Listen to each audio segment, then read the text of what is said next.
Ini kalau nak tipu pun agak-agak lah. Ada ke dia kata yang pembinaan Kota Madani ni tidak akan merugikan duit?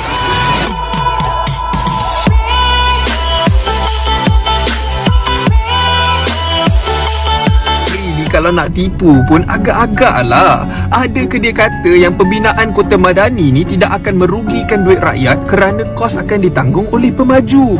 Takkanlah menteri tak tahu yang pemaju untuk projek ni adalah Putrajaya Holding, dan Putrajaya Holding dimiliki oleh Petronas, dan Petronas dimiliki oleh siapa? Kerajaan Malaysia. Maksudnya secara tidak langsung pembinaan kos ini masih ditanggung menggunakan duit rakyat. Dalam Petronas baru je umum yang mereka terpaksa buang 5,000 pekerja kerana tekanan kewangan. Tapi bila nak belanja 4 bilion untuk bina Kota Madani ni, ada duit pula. Sekian untuk video kali ini. Terima kasih kerana sudi menonton hingga tamat. Jumpa lagi di video akan datang.